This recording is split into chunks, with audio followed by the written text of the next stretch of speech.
देश लॉकडाउन है, लॉकडाउन में मजदूरों और किसान सबसे ज्यादा मुसीबत में है।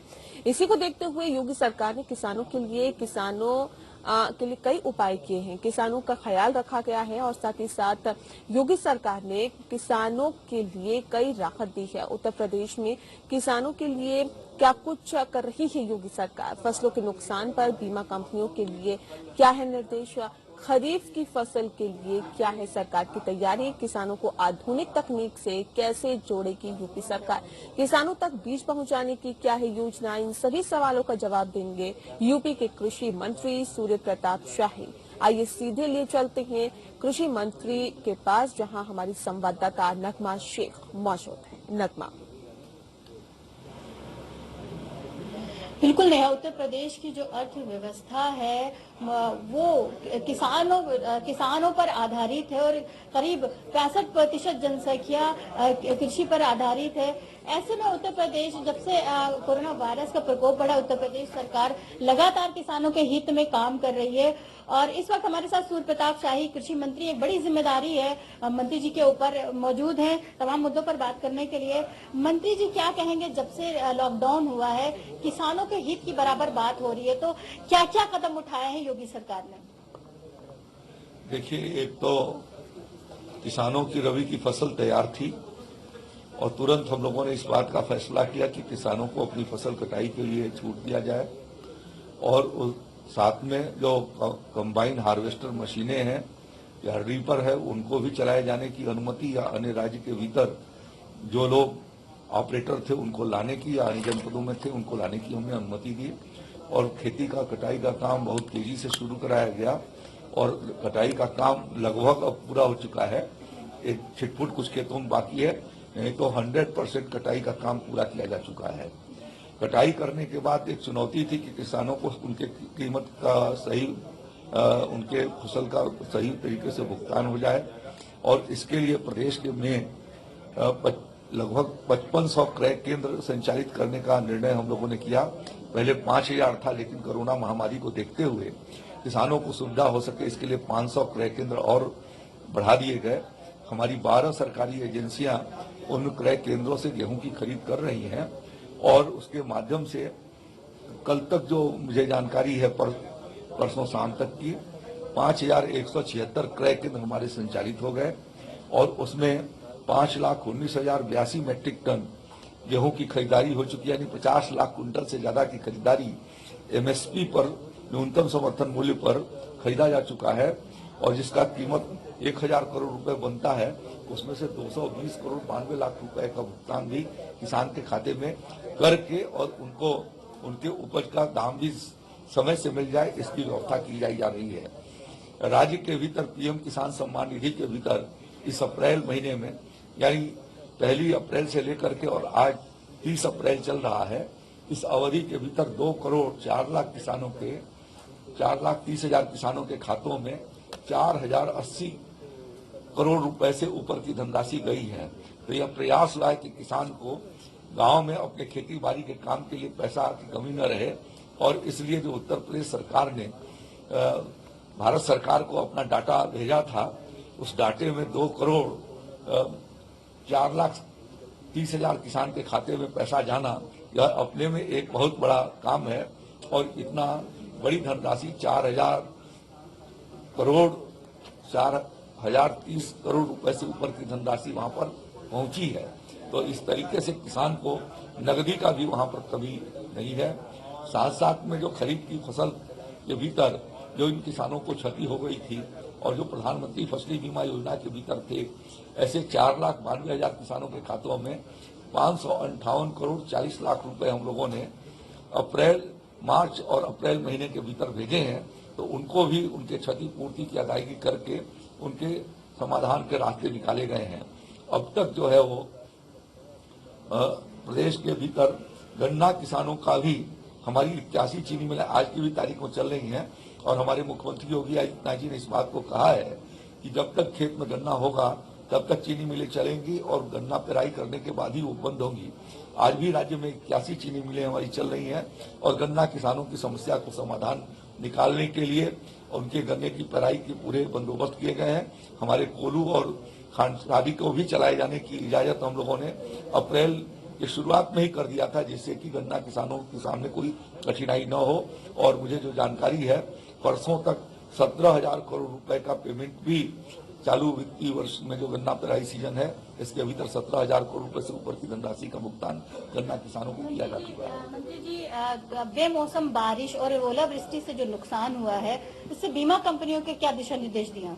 देखिए, इस संदर्भ में भी हम लोगों ने यह प्रयास किया है कि रबी के सीजन में जो ओला और बारिश, क्योंकि सभी जगहों पर नहीं थी, छिटपुट कुछ स्थानों पर थी, जिन स्थानों पर थी वहां के किसानों को हम लोगों ने इस बात का मौका दिया कि वो अपना ऑनलाइन कंप्लेंट कर दें या जो टोल फ्री नंबर है उस पर उनकी सूचना वो दे दें।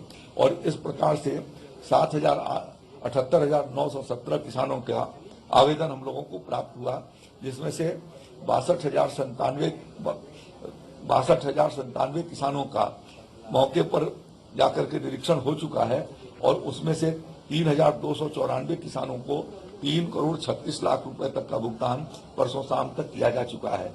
इसके अलावा मुख्यमंत्री जी ने दैवीय राहत आयुक्त को भी ये निर्देश किए हैं और सभी कलेक्टरों को किए हैं कि जिन जनपदों के भीतर किसानों की क्षति हुई है, यदि वो प्रधानमंत्री फसली बीमा योजना के भीतर नियमित नहीं थे तो भी उनके क्षति का देख करके जहां 33% से ज्यादा की क्षति हुई है, ऐसे किसानों का सर्वेक्षण करके वो रिपोर्ट भेज दें और वो रिपोर्ट आने के बाद उनको भी मुआवजा प्रदान किया जाएगा। ऐसा मुख्यमंत्री जी के निर्देश है।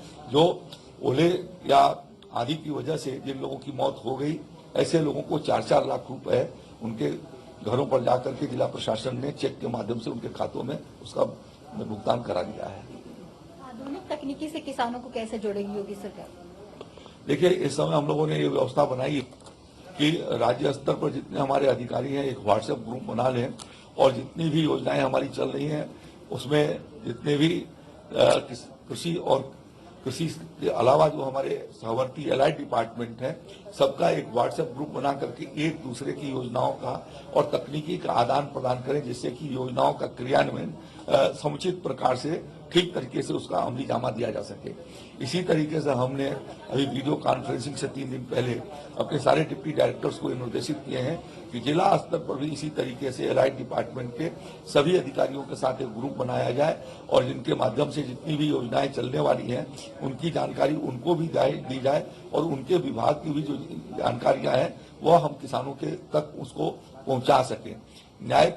इसी तरीके से ब्लॉक लेवल पर और न्याय पंचायत लेवल पर भी व्हाट्सएप ग्रुप बनाने को हमने निर्देश किए हैं कि हमारे जो कृषि तकनीकी सहायक हैं न्याय पंचायत स्तर पर हर राजस्व ग्राम से 8 से 10 प्रगतिशील किसानों को अपने साथ जोड़ें और जोड़ करके जो खरीद की तैयारी है या उसके लिए जो तकनीकी है या ढांचे के बीज जा रहे हैं या जिप्सम की जा रही है तो उसका जानकारी उन किसान भाइयों को दें, जिससे कि वह गांव और वहां के तमाम किसान उसका लाभ उठा सकें।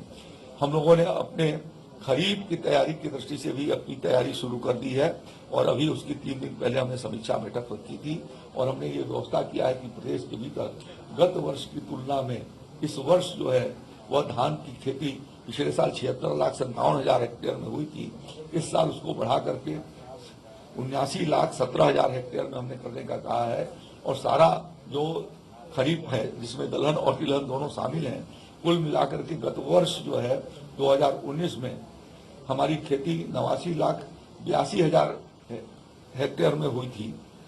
हमने उसको कहा है कि इस साल टारगेट 5 लाख से ज्यादा 95,15,000 का हेक्टेयर का हमने टारगेट रखा है, जो गत वर्ष की तुलना में 5,30,000 हेक्टेयर ज्यादा होगा और इसको ज्यादा होने से जो किसानों को थोड़ी बहुत यदि रबी की बरसात से क्षति हुई है तो खरीफ में कैसे भरपाई हो सके, उस दृष्टि से हमने आच्छादन खेती की खरीफ के फसलों का आच्छादन बढ़ाए जाने के निर्देश दिए हैं और उस दृष्टि से तैयारी के दृष्टि से अभी हमने ये व्यवस्था बनाई है कि 32,000 कुंटल ढैंचे का बीज, जिससे जमीन की जो ऑर्गेनिक कार्बन है उस कार्बन को बढ़ाए जाने के लिए ढैंचे का बीज 50% अनुदान पर सभी जिलों में हम उपलब्ध करा रहे हैं, जिसके माध्यम से किसान आज बरसात हुई है, ढैंचा का बीज लगाएगा, खेत के भीतर पलटेगा, हरी खाद के रूप में उसका इस्तेमाल करेगा तो उसे यूरिया की 20% की खपत कम हो जाएगी। तो इस तरीके से इस तकनीकी को इस्तेमाल करके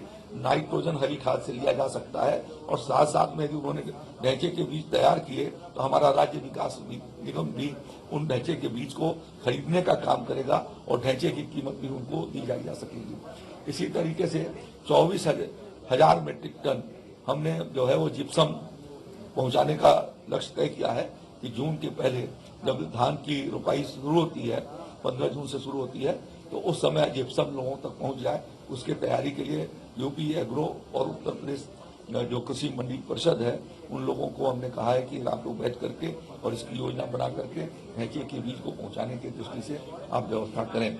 बीजों के लिए भी हम लोगों ने पर्याप्त प्रबंध कर रहे हैं और लगभग 3 लाख कुंटल बीज का जो है वो प्रोसेसिंग हो चुकी है। और हमारी सीड सर्टिफिकेशन संस्था है जो उत्तर प्रदेश बीज प्रमाणीकरण संस्था, उसने 3 लाख कुंटल से ज्यादा बीज प्रमाणित कर चुकी है और उसका सर्टिफिकेशन हो चुका है। और हम लोगों ने ये प्रयास किया है कि राज्य के भीतर इस साल 1,46,325 क्विंटल हम बीज जो है वो अनुदान पर किसानों को 91,834 कुंटल किया गया था। तो लगभग ये सीधे उससे 1.5 गुना के करीब 50,000 कुंटल हम इस साल ज्यादा बीज अनुदान पर किसानों को उपलब्ध करा रहे हैं। और जो हम लोगों ने रणनीति बनाई है उसके हिसाब से निजी संस्थाओं द्वारा 7,05,800 कुंटल बीज बटेगा। तो इस प्रकार से 8,52,125 कुंटल जो हमारी खरीद का साधन होगा उसके लिए बीज की हम लोगों ने व्यवस्था किया है। राज्य के भीतर पर्याप्त मात्रा में हम लोगों ने अभी से रासायनिक उर्वरकों का प्रबंध भी शुरू कर दिया है और उसमें यूरिया का जो है वो 7,39,000 मीट्रिक टन परसों तक राज्य के भीतर आ गई है। हमें जुलाई तक 16 लाख मीट्रिक टन यूरिया की जरूरत होगी। तो उसको लगातार निरंतर अभी मई का महीना शुरू हो रहा है, इस मई से लेकर के और 15 जून के भीतर हम वह जितनी आवश्यकता होगी 31 मई तक की वो मंगा करके और हम उसका भंडारण कर लेंगे। डीएपी हमारे पास 5,29,000 मीट्रिक टन है, एनपीके 1,51,000 मीट्रिक टन है और एमओपी पोटास वह भी 34,000 मीट्रिक टन है। ये लगभग कुल जो है वो 6,80,000 मीट्रिक टन है। और 31 जुलाई तक 7,05,000 मीट्रिक टन की आवश्यकता होती है। तो लगभग हम उसके बराबर हैं। थोड़ा और हम डीएपी और एनपीके मंगा करके आगे की तैयारी की दृष्टि से इसी मई महीने में हम भंडारण करने की योजना बना चुके हैं और किसी भी किसान को खाद और बीज की कमी नहीं होने देगी। राज्य सरकार मुख्यमंत्री योगी आदित्यनाथ जी के नेतृत्व में निरंतर इस बात का प्रयास कर रही है कि किसानों को हम सुविधाएं देते रहें। आज पर्याप्त मात्रा में ग्रामीण क्षेत्र को बिजली दी जा रही है। कुछ जगहों पर बरसात हुई है, जहां पर नहीं बरसात हुई है वहां पर बिजली की व्यवस्था हम लोगों, बिजली तो पूरे प्रदेश में है, जिससे जिन किसानों को गन्ना या अपने जायद की फसल की सिंचाई करनी है उनको पर्याप्त नलकूपों के माध्यम से उनको पानी भी उपलब्ध कराया जा रहा है। और इसी तरीके से नहरों में भी पानी की व्यवस्था है, तो किसी तरीके की कठिनाई किसान को न हो यह सुनिश्चित किया जा रहा है। मंत्री जी, 2,000 करोड़ का जो कर्ज की बात चल रही थी, किसानों को किसी तरीके कोई परेशानी न हो, कोविड-19 की जो महामारी चल रही है, तो वो कहाँ तक पहुंचा? देखिए, वो गेहूं के खरीद के दृष्टि से किसानों का भुगतान हम समय से कर सकें, इसके लिए जो है वो उत्तर प्रदेश कोऑपरेटिव फेडरेशन ने जो अप्लाई कर रखा है और बैंक ऑफ बड़ौदा ने उस पर सहमति दे दी है। पैसा तुरंत आ जाएगा, मिल जाएगा और मिलने के बाद किसानों की जो गेहूं की खरीद होगी तो उसके भुगतान में सहूलियत हो जाएगी। इसी के साथ साथ फूड कॉरपोरेशन ऑफ इंडिया जितना गेहूं उनके यहाँ हमारा जाकर के समर्पित उनको किया जाएगा, उतना ही हमको कीमत उसकी मिलती जाएगी। और काफी मात्रा में हम लोगों ने उनके यहाँ जो है वो एफसीआई के गोदामों पर गेहूं खरीद करके भेजना भी शुरू कर दिया है। तो जैसे जैसे वो जाएगा वैसे वैसे उसका वो पैसा देते जाएंगे, तो भुगतान करने में कोई दिक्कत नहीं होगी और सहूलियत के साथ किसानों का गेहूं के मूल्य का भुगतान भी किया जा सकेगा। तो नेहा, उत्तर प्रदेश सरकार लगातार किसानों के उत्थान के लिए काम करी है। एक बड़ी जिम्मेदारी है कैबिनेट मिनिस्टर के ऊपर, वो पूरी तरीके से लगे हुए हैं, हर तरह से दिशा निर्देश दे रहे हैं कि कहीं से भी किसानों को कोई भी दिक्कत नहीं होने पाए। बिल्कुल, चलिए शुक्रिया आपका नकमा।